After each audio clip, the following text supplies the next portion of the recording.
Hello friends, this is Dr. Francis Myles. Today I want to give you a supernatural story that I hope and pray is going to encourage you. This supernatural story is called How God Saved My Father with His Audible Voice. And the reason I really felt led of the Lord to tell it is because somebody out there is believing God for loved ones to come in the kingdom, especially the ones that look like they have no time for God. And you're worried about the eternal destiny of their lost souls if they do not come to the Lord. That was my biggest dilemma when I came to faith. In 1989, I was radically born again by a divine encounter with Jesus Christ. I fell in love with Jesus. I went head over heels in love with Jesus. I used to hate church. My father was a staunch Roman Catholic. He would beat me into church. I was afraid more of the road than my desire to go to church, and I couldn't wait for it to be over. So I could not believe how hungry I suddenly became for the church. At every prayer meeting, I wanted to be there. If you just said church, I'm running. There was so much passion to be wherever I thought I would get more of Jesus. In my excitement, I went to see my dad. At that time, my dad was living in a village about 4 hours by bus from me. So I got on a bus, and I could not wait to tell my dad, I am born again. I love Jesus. I'm serving God. And I thought, my God, I gave him this news. He's going to be shouting and getting excited. A child who never loved church now loves the Lord. He wants to go read his Bible. That's what I thought. I went and I met him, and I told him, I said, Dad, I am radically born again. I just found Jesus, or he found me, and I'm changed, and I wanted to know about it. I couldn't wait to share with you. He was quiet. It was not what I expected. And then there was an explosion.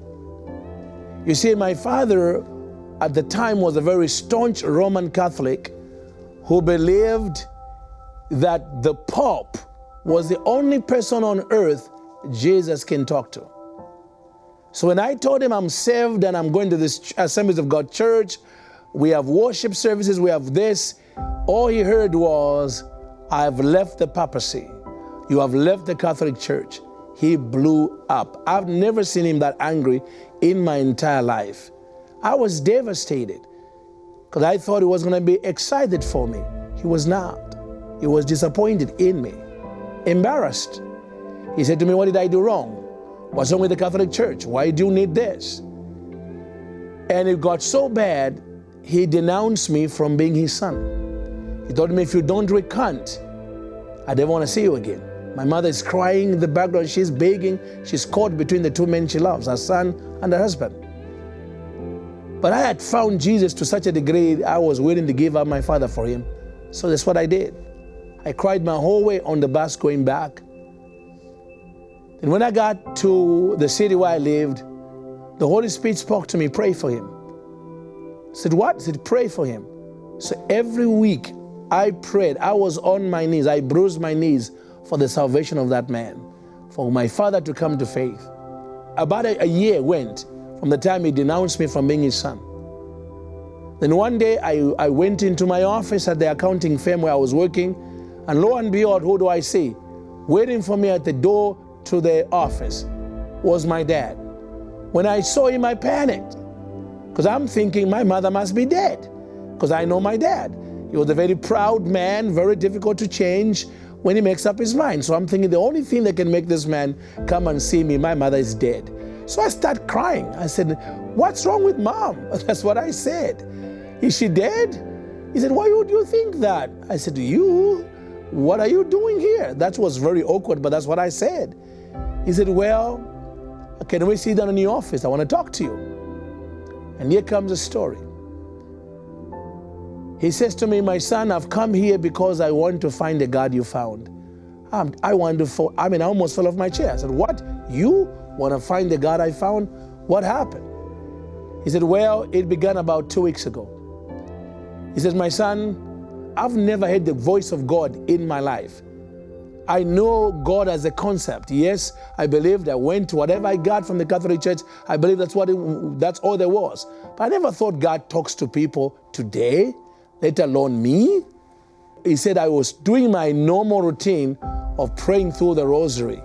My father would pray through the rosary, the 66 beads that are in the rosary. He knew every chanting of every bead. And so he would do that once a day. And so he began to do it in his bedroom. He knelt down and began to say, Hail Mary. As soon as he said Hail Mary, he said he heard a loud, audible voice. And the voice called my father by middle name. He never wanted anybody to call him by that name, including my mother. So all of us knew we never called our dad by his middle name unless you wanted to get in trouble. But God chose to use that name. He called him by his Middle African name and said to these words, I am the way, the truth, and the life. That's not the way they worship me. Ask me how. He panicked. He had never heard this kind of voice before. He stopped, he dropped the rosary, bolted, he told me, out of the bedroom because he thought he was losing his mind. So the following day, he decided, I'm going to pray in another bedroom. He kind of thought maybe there was witchcraft in the other bedroom. So I need to change rooms. If I change rooms, this voice surely can come back a second day. So he went to another bedroom and he knelt down to begin to pray. As soon as he said, Hail Mary, same name, same voice. I am the way, the truth, and the life. That's not the way they worship me. Ask me how. My father, he said, I dropped the rosary again, son. I was terrified. At this point, he said, I thought I'm losing my mind. I thought that some people is really praying, some witches are really praying some amazing voodoo or some things on me. That's what he thought. So for 2 days, he never touched the rosary because which was a big deal because he was attached to that rosary. He had to pray it every day. But for 2 days, he was terrified of the voice. So finally, the third time, he told me, Francis, I thought surely if I stay in the sitting room where there's no way this voice is going to find me there. So he goes on the sitting room, and then he opens the door so he can see people on the outside. He thinks, he put all the things he could put in together. He thought this voice would be terrified of all the people looking through and all the noise outside. So that's what he did. He knelt down and he began again. Hail Mary, Mother of God, and the voice came. Now this time, the voice called him by his English name. Daniel, I am the way, the truth, and the life. That's not the way to worship me. Ask me how. He said to me, son, at that moment, like little Samuel, who kept going to Eli, thinking Eli was calling him when it was actually the audible voice of the living God of the Bible. He said, on the third attempt, something broke in me. He said it was like the dams broke inside of me, Francis. I began to weep like a baby. I cried. My wife walked in. What is going on? She thought it was a funeral. I couldn't stop myself. I kept crying. And when he had stopped crying, he said the voice spoke to him for the fourth and final time. He said, Daniel, I want you to get on a bus. Go and see your son Francis. He knows the way. So my father gets on that bus to come and see me. And that's how he ends up at my office.